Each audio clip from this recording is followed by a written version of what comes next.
It was the beginning of the summer, and I was spending some time at my dad's place out in the country. I'd just finished my second year of college, and I needed a break. The woods behind the house had always been my escape.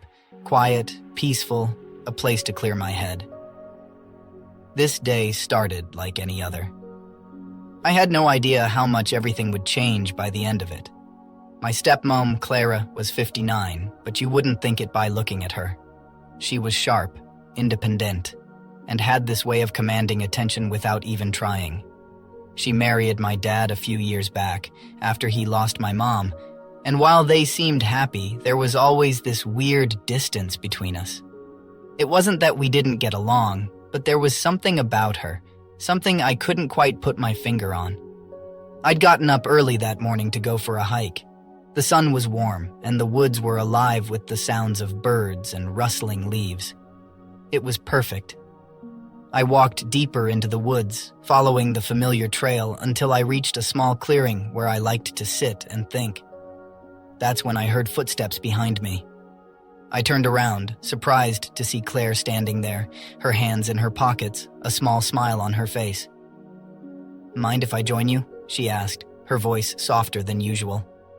I shrugged, trying to keep it casual, but I could feel my heart start to race. "Sure, if you want." She stepped closer, her eyes scanning the trees around us before settling on me. "I needed some fresh air," she said, sitting down next to me on the fallen log. "You always seem to know the best spots." I chuckled nervously. "Yeah, I guess I've spent a lot of time out here." We sat in silence for a while, just listening to the woods. It felt strange, though. There was something different about Claire today. She wasn't the calm, composed woman I was used to seeing around the house. There was a tension in the air between us, and I could feel it growing. Finally, she broke the silence. "You know, Chris, I've been thinking a lot lately," she said, her voice low, almost hesitant. "About us." I frowned, not sure where she was going with this. "Us?" "Yeah," she said, turning to look at me directly. Her eyes had this intensity I hadn't seen before. "About how things have been between us since I married your dad. We've never really connected, have we?" I shifted uncomfortably. "I mean, it's not like we've had any problems." She shook her head, cutting me off gently. No problems, but there's been this distance. I can feel it. And lately, I've been wondering why." I didn't know what to say. Claire had always been somewhat distant, sure, but I figured it was just because she didn't want to overstep, given that she wasn't my real mom. But now, sitting there in the woods, I could feel her words hanging between us like a question that demanded an answer. "I don't know," I finally said. "I guess I just thought you didn't really care." She laughed softly, shaking her head. "Chris, I've always cared, but I didn't know how to reach out to you. And now..." She paused, her hand resting on mine. "I feel like we've missed something." I looked down at her hand, feeling a warmth spread through me that had nothing to do with the summer sun. I should have pulled away, but I didn't. Instead, I just stared at her, my mind racing. What was she trying to say? "You're not a kid anymore," she continued, her voice barely above a whisper. "You've grown up. I see that now." Her words sent a jolt through me, and before I could stop myself, I blurted out, "What are you saying, Claire?" She smiled, but it wasn't the comforting smile I was used to. It was softer, more intimate. "I'm saying that maybe we don't have to keep pretending there's nothing between us." I froze, not sure if I had heard her right. "Claire, we can't." But she didn't pull away. Instead, she leaned in closer, her eyes locked onto mine. "Why not?" she whispered, her breath warm against my skin. "We've both felt it. You can't deny that." I didn't know what to say. I had felt it, the strange tension between us, the way her presence always seemed to affect me more than it should. But I had never thought she would acknowledge it, let alone act on it. Before I could respond, she closed the distance between us, pressing her lips against mine. It was soft, tentative at first, like she was testing the waters.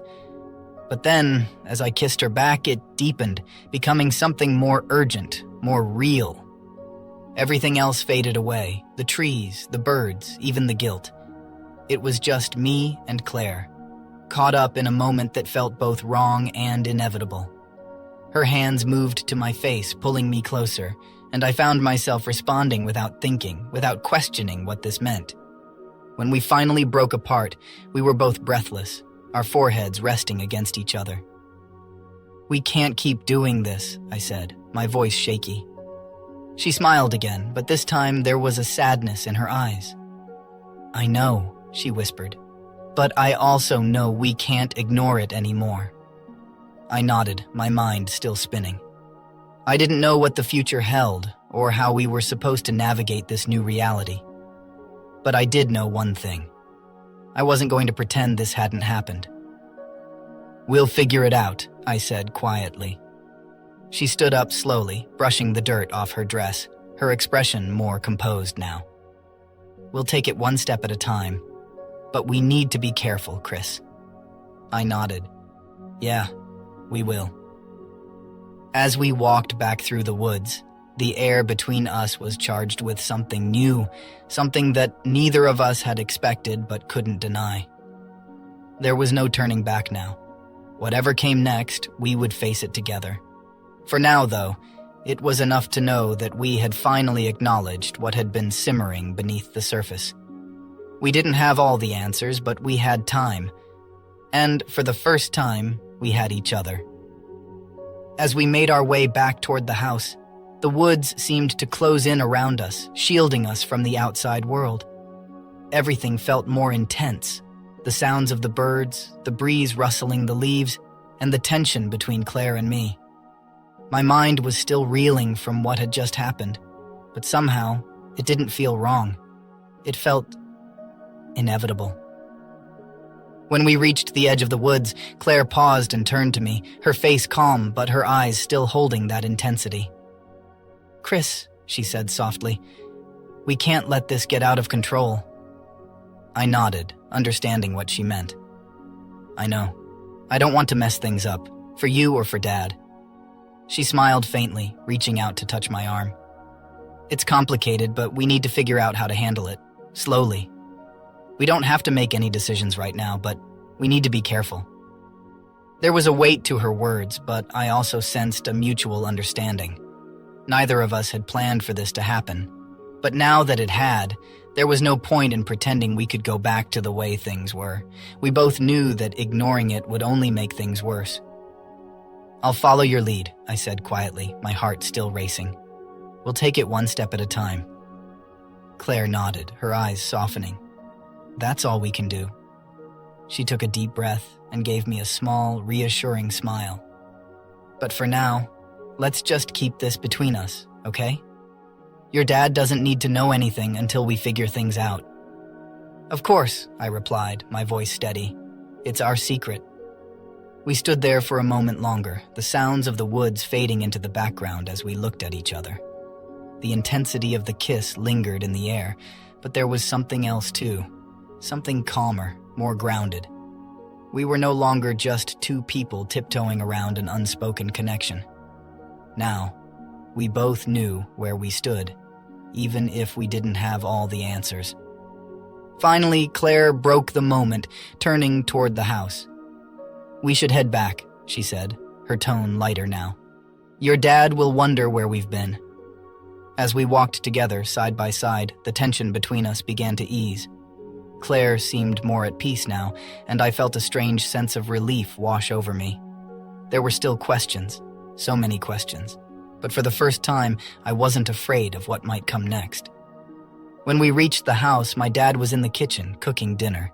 He turned around as we entered, smiling warmly. "You two were gone for a while. Everything okay?" "Yeah," I said, trying to keep my voice casual. "Just went for a walk." Claire chimed in smoothly. "The woods are beautiful this time of year. We just lost track of time." My dad laughed. "Well, I'm glad you're back. Dinner's almost ready." We exchanged glances, and Claire gave me a quick, almost imperceptible nod as if to say, "We're okay." And in that moment, I realized that we would be. Over the next few weeks, things between Claire and me stayed quiet. We didn't rush into anything, and we made sure to keep things as normal as possible around my dad. There were moments, glances, brief touches, that reminded me of what had happened in the woods, but we kept our distance, careful not to let anything escalate too quickly. But we didn't avoid each other either. In fact, Claire and I started to talk more, to get to know each other in a way we hadn't before. There was an honesty between us now that hadn't existed before that day in the woods, and as strange as it was, it felt good, it felt right. One evening, after my dad had gone to bed, Claire and I found ourselves alone on the back porch. The night was warm, and the stars were bright overhead. We sat in comfortable silence for a while before she finally spoke. "Chris, I've been thinking a lot about what happened," she said softly, her gaze fixed on the sky. "I don't regret it, but I want to make sure that whatever happens next, we're both on the same page." I looked over at her, the moonlight casting a soft glow on her face. "I feel the same way," I said. "I don't regret it either, but we need to be careful. We need to take our time." She smiled, turning to face me. "I'm glad to hear you say that. I just don't want to rush into anything that could hurt us, or your dad." I reached out and took her hand, giving it a gentle squeeze. "We'll figure it out together. No rush." Claire smiled, and for the first time, I felt like we were both on solid ground. There was no need to rush, no need to force anything. We had time to figure out what this meant for both of us, and for my dad. In the weeks and months that followed, Claire and I grew closer, but we kept things respectful and quiet. We knew the risks, but we also knew that what we had was real. We took it slow, letting things unfold naturally, and eventually, we found a way to be in each other's lives that felt right. It wasn't always easy, but it was honest. And in the end, that was all that mattered.